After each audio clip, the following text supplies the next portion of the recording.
Congratulations on the success of UK Hun. Can you believe? It's crazy. Top the iTunes chart. It's cracked the official singles chart top 30, ranking higher than the Frock Destroyers, I think. Who? Maybe. I've never heard of them before. Topping the charts. It's the first time I've topped anything in my life. You know, I can imagine. Yeah, can you imagine such a thing? How are you feeling about it right now? It's crazy to see, like, I've seen people getting my lyrics tattooed on them, which has been madness. Yeah. Gender bender, system offender, I've seen people getting them tattooed. Like about 5 different people have sent me photos of it. I didn't see it coming. No. I didn't see it coming. I remember when we first had those headphones in the workroom, listening to the song, and I was like, what is this? Teletubby stuff. Yeah. This is camp, this but is I'm lazy living. town on acid. Yeah, but it's grown on me. It's grown on everyone. Everyone's living for it.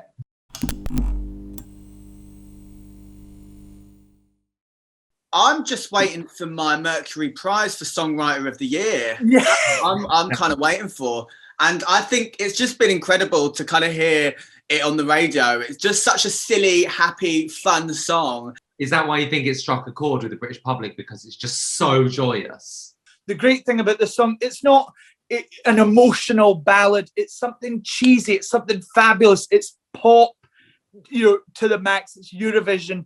And I just think it resonates with people because it is so silly and camp, and drag queens are silly and camp. So it's the perfect kind of amalgamation of all of that. What's the most memorable response that you've seen from a fan about the song? Receiving a tweet from someone telling me that they had a son who was severely Asperger's and had vocal and speaking troubles, and started singing Bing Bang Bong and reciting the words to that. And they're 4 or 5 years old and they've not said a word, and they've started to talk a lot more, and Bing Bang Bong has brought that out of them. UK Hun has brought that out of them. And to me, that's wild. A old man, like a guy who hasn't spoken for 5 years in a care home, and he's actually started speaking by singing the song. Oh, amazing. Wild. Powerful stuff, ladies and gentlemen. The power of the Big Bang Bong. The power drag. So what's the future of the band? What's the future of the United Kingdolls? Can we expect more sing-sang songs? Oh, definitely. I'm sure there might be a good old tour in the works. UK domination, definitely. Soon at some point. We've got a few festivals interested in us. Perfect. So we bing bang bang, sing sang song, and a ding dang dong all over your town, baby. After realising what talented songwriters we are, it would be rude not to.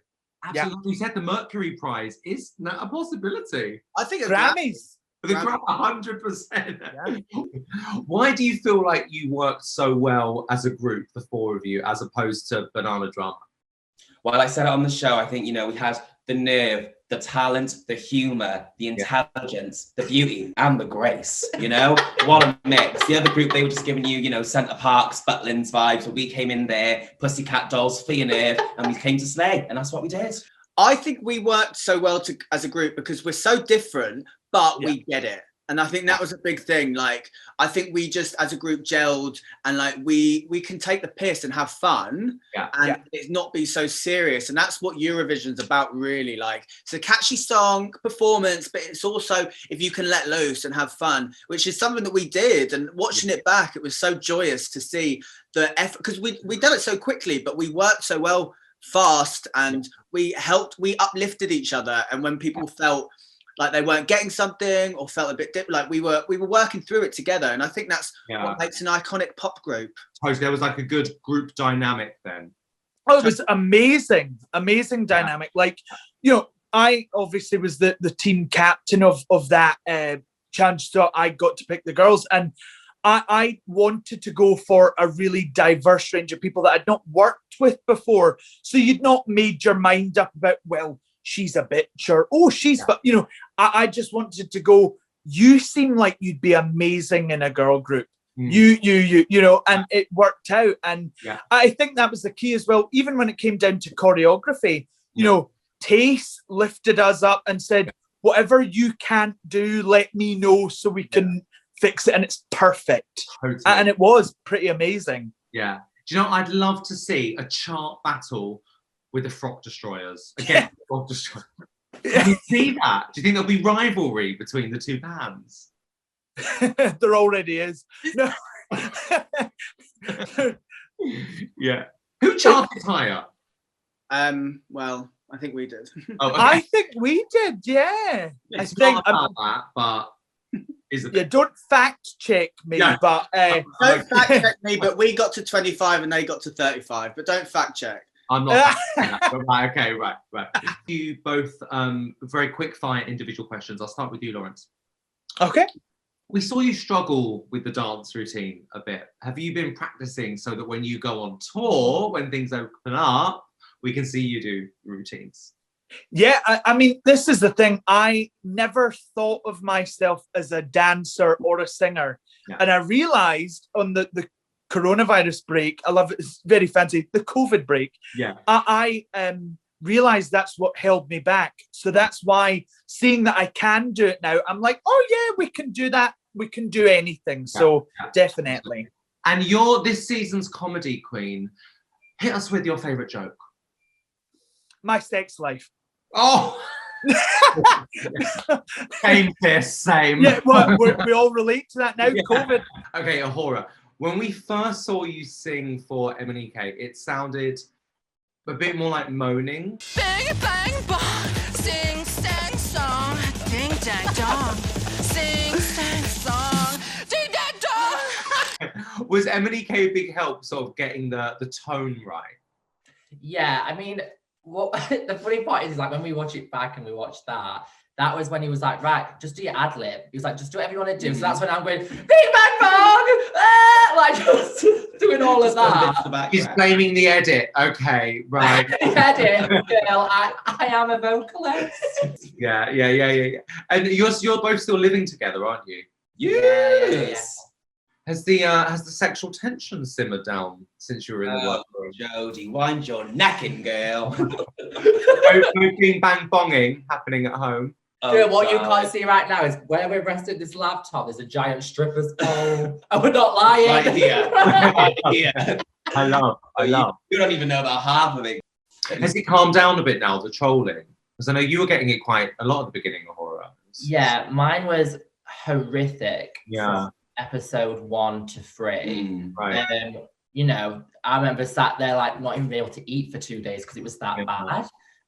But you know, it's one of those things that like it takes time for people to like understand who you are. And the thing is, people just I don't think the fans understand like it's a TV show. There's also an edit behind it, and also like you can't just like walk into a nightclub one night and expect to know every person in that nightclub just because you've seen them for one time. You have to get to know everyone, and I think that's just what the fans don't understand. But mine's been a lot better now. I think especially since It's a big turnaround, didn't you? Yeah, since I showed a bit of vulnerability on episode 4. But I just think again, like I shouldn't even have to show vulnerability for people to then sit To the like. to like me. Like, you know, you should if you don't like me, just don't say anything. What special ingredient do you each bring to the group? You know, like obviously there with the Spice Girls, it was like, which spice are you? So who are you two? I'm definitely the fashion spice. Yeah, I'm whoever I am. I'm always late. I He's probably late walk on the spice. stage halfway through. Give it welly. Oh, that's the other routine. What are you thinking of that one? that's that. There's tears in everyone's. I think what I brought, I don't know, a bit of rough around the edges, a bit of that like British grit. Okay, so like rough doll. I don't bring the choreo. I don't bring the looks. I bring the stupidity, the lack of, I mean, right now, lack of brain power. You're the jizz that holds the porn magazines together. Yes, I'm the cum that stuck the pages together. Come. You know what I mean? Yeah, okay, got it. Perfect. All right, girls. Thank you very much for talking to me today. Thank you. Thank you. It's a pleasure. Thank you, honestly. Jodie. Jodie. I'm front row at your show. I'm coming to the tour. Thanks for watching Tea Time, served to you by Attitude Magazine. Subscribe to Attitude's YouTube so you never miss an episode of scalding hot content with the next queen to be eliminated from Drag Race UK. See you next week. Like, comment, and share the video with your best squirrel friends.